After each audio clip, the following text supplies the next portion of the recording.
Indiana basketball so far. Luke Goode's role is no surprise, but consistency has been hard to come by. Bloomington, Ind. Indiana men's basketball is a third of the way through its season. 12 games are in the books with a minimum of 19 to go, though it will likely be more assuming the Hoosiers make the Big Ten tournament. With the usual Christmas pause in games upon us, it's a good time to look at Indiana's most important contributors and how they've fared so far. All players who have played 10 minutes per game will be considered, except Anthony Leal. The senior has not played in enough games. Leal only reached 10 minutes in 4 of the 6 games he played, to have a workable sample size. The series continues with swingman Luke Goode. Points, rebounds, assists, 6.1 2.4 up, 0.6 app. Percentages: 36.2%, 45.52%, 34.3%, 93.8%. Advanced stats: 15.4% usage rate, 0.3 offensive win shares, 0.4 defensive win shares, 0.7 win shares. Explanation: points produced and points allowed are included in the advanced box score provided to the media via live stats from each game. Points produced and points allowed are based on how many points a player is responsible for or allows, while on the court based on 8 per 100 possessions standard.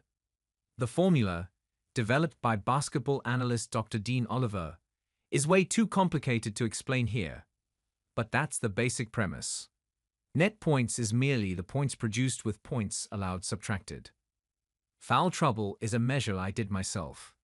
Foul trouble is obviously important because it compromises the rotation, but if a player plays with fouls, it can also compromise their defense.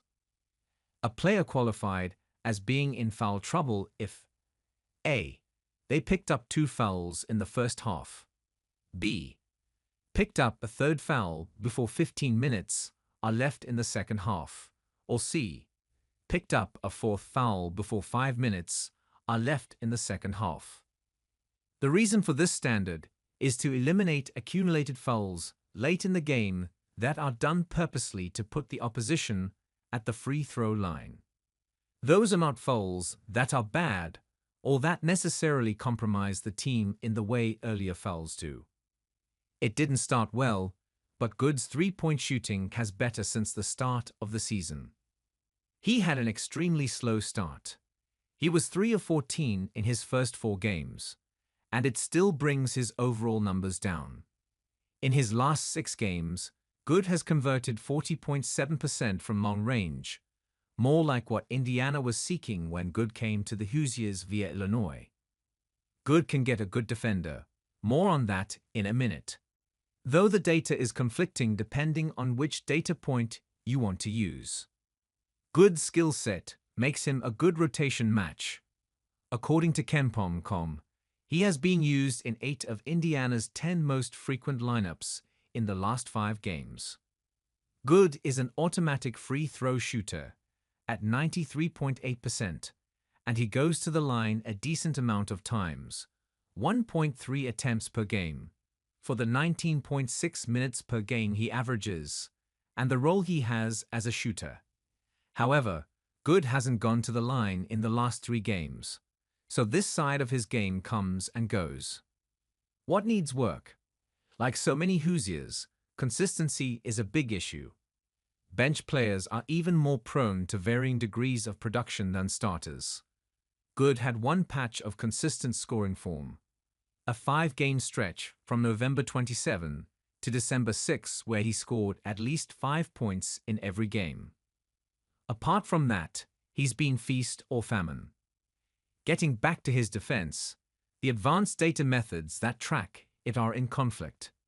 The defensive box plus minus stat suggests he's doing OK with a 1.9 rate. Not outstanding, but not bad. However, the system used by StatBroadcast.com, the points produced and points allowed method, tells a different tale. On the season, Goode is minus 32.1 in this department and has only had one game where he's produced more points than he's given up. Which method is right? The truth is likely somewhere in between. One thing that isn't in dispute is Goode's penchant for fouls. By our foul trouble definition, Goode has been in foul trouble 5 times. Given that he's coming off the bench and that he plays 19.6 minutes per game, that's a very high total. This is a tough one. As far as how he's being used, Goode's role is no surprise at all. He floats out to the three-point line and waits for the opportunity to do his thing. Goode has a not surprising 81% three-point rate, the percentage of shots taken from beyond the arc. It's a matter of whether Indiana is getting the return on what it needs from Goode, but paradoxically, whether Goode has enough around him to be what Indiana wants. He has shot better in the last few weeks, but he's still well below what he produced at Illinois. In 2023-24, Goode's effective field goal percentage, which weighs three-point shots for their added value, was 56.7%, but he's just at 50% for the Hoosiers. On the other hand, the Fighting Illini had more shooters around Goode than the Hoosiers do now. Goode and Mackenzie Mbako